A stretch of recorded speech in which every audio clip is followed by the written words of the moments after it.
आज मैं तुलसीदास के एक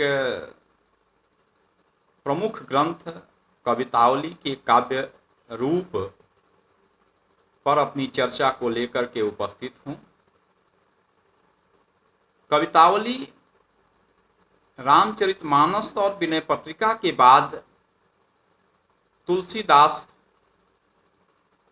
का सबसे महत्वपूर्ण एवं चर्चित काव्य ग्रंथ है।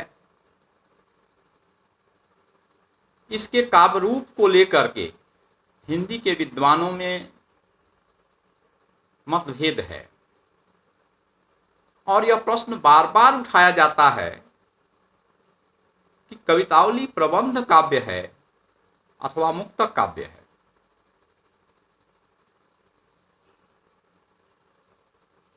आचार्यों ने काव्य के दो भेद किए हैं, प्रबंध काव्य और मुक्तक काव्य। और जहां तक तुलसीदास का सवाल है, तुलसीदास एक उच्च कोटि के प्रबंध काव्यकार हैं और उनका रामचरितमानस हिंदी का एक अद्वितीय प्रबंध काव्य है। लेकिन उनके जो अन्य ग्रंथ हैं, उनके काव्य रूप को लेकर विद्वानों में एक भ्रम की स्थिति बनी हुई रहती है। उसी संदर्भ में हम कवितावली पर अपनी चर्चा करेंगे। इसके पूर्व यह जानना आवश्यक है कि प्रबंध काव्य और मुक्तक काव्य के लक्षण क्या हैं, प्रबंध काव्य और मुक्तक काव्य में अंतर क्या है। इस पर हिंदी के विद्वानों ने विचार किया है और यह बताया है कि प्रबंध काव्य में एक कथा होती है और कथा के विभिन्न प्रसंगों में एक पूर्वापर संबंध होता है, एक क्रम होता है। जबकि मुक्तक में कोई कथा नहीं होती है, उसमें संकलित पद जो होते हैं वो बिल्कुल अपने आप में स्वतंत्र होते हैं। उनमें आपस में कोई पारस्परिक संबंध नहीं होता है, कोई पूर्वापर संबंध नहीं होता है। प्रबंध काव्य का पाठक के मन पर एक स्थायी प्रभाव होता है, जबकि मुक्तक काव्य में ऐसी कोई अनिवार्यता नहीं होती है।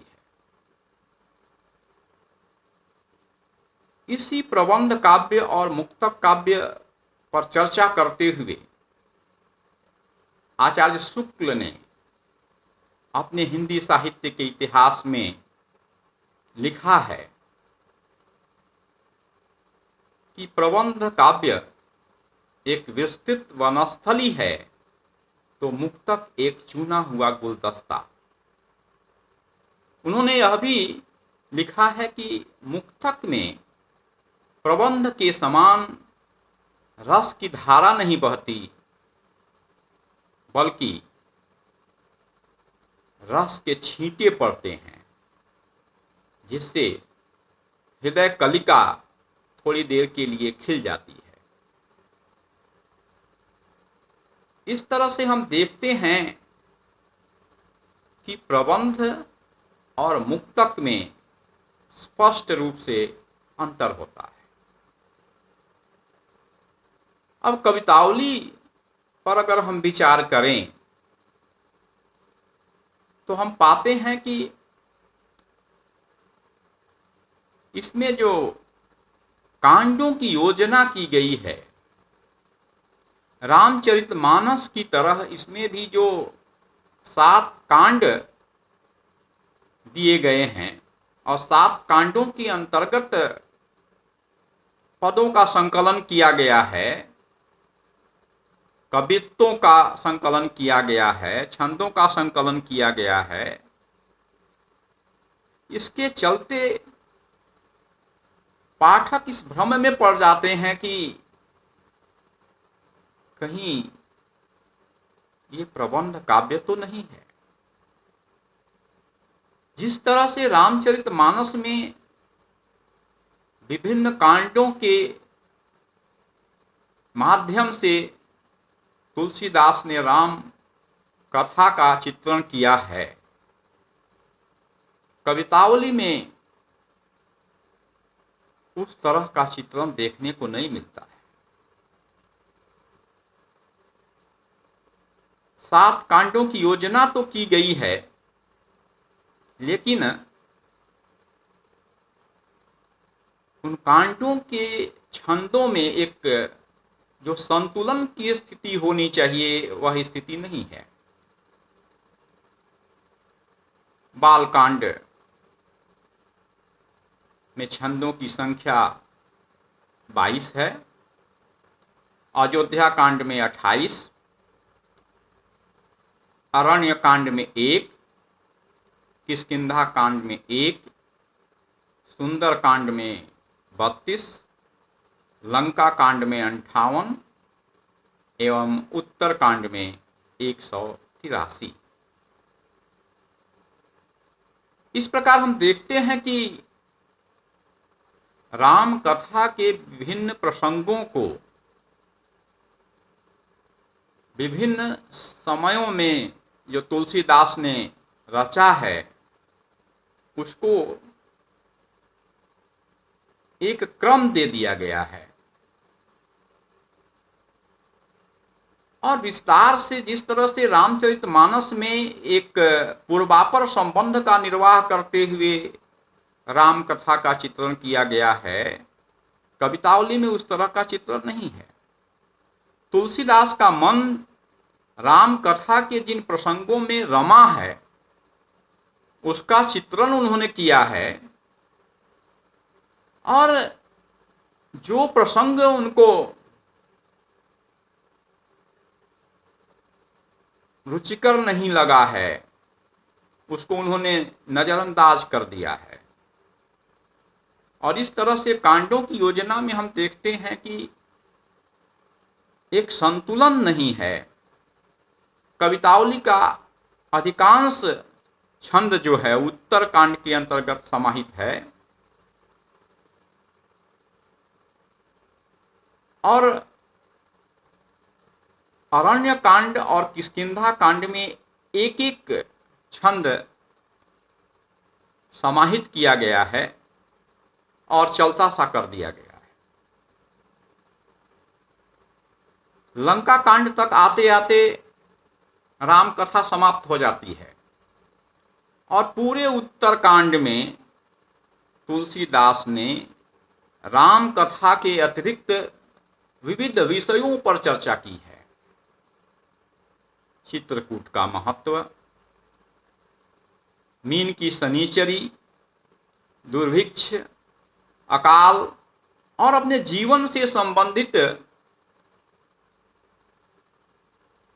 समस्याओं और अपने आत्मवृत्ति के बारे में भी तुलसीदास ने उत्तरकांड में चित्रण किया है। और इस तरह से हम देखते हैं कि जो एक प्रबंध काव्य की कसावट होती है उसमें एक शिथिलता है।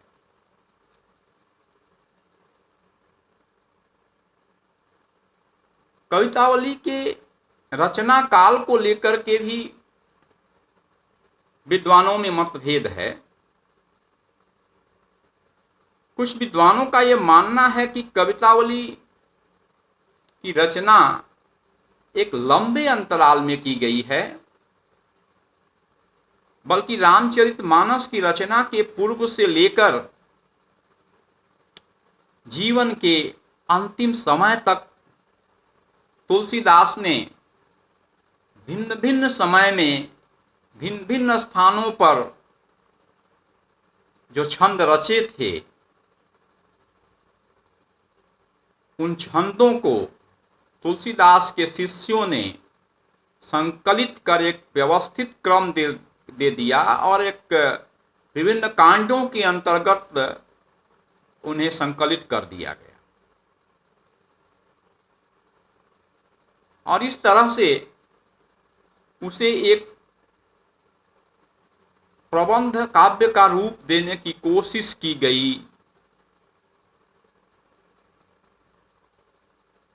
जहां तक कवितावली का सवाल है, बहुत सारे विद्वानों का यह मानना है कि इसकी रचना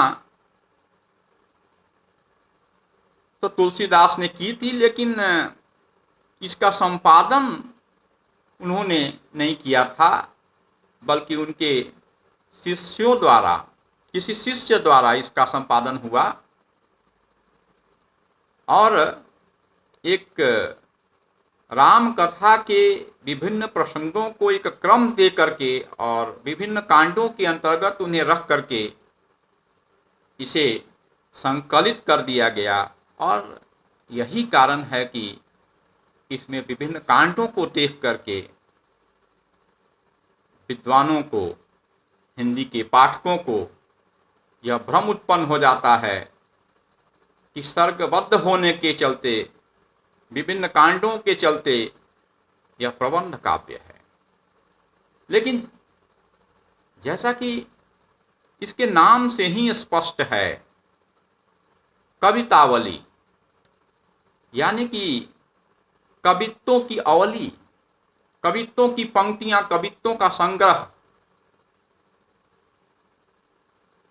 हम कह सकते हैं कि कवितावली जो है वो कवित्वों का संग्रह है।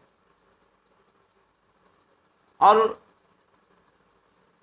उनको एक जगह एक क्रम दे करके संग्रहित कर दिया गया है।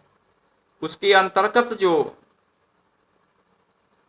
छंद संकलित हैं वे सारे छंद स्वतंत्र हैं, मुक्त हैं, उनमें कोई पूर्वापर संबंध नहीं है। और राम कथा के बहुत सारे महत्वपूर्ण अंश जो हैं, बहुत सारे महत्वपूर्ण प्रसंग जो हैं, वो प्रसंग इस ग्रंथ में समाहित नहीं हैं, क्योंकि तुलसीदास का प्रयोजन राम कथा के चित्रण का नहीं था, क्योंकि उसका चित्रण वो रामचरितमानस में प्रबंध काव्य के रूप में कर चुके थे। इसलिए राम कथा के कुछ प्रसंगों पर जहां उनका मन रमा है, स्वच्छंद रूप में, स्वतंत्र रूप में, मुक्त रूप में उन्होंने छंदों की रचना की है, जिसका संकलन बाद में उनके शिष्यों ने कर दिया है। और इस तरह से हम कह सकते हैं कि कवितावली प्रबंध काव्य नहीं है, बल्कि यह एक मुक्तक काव्य है।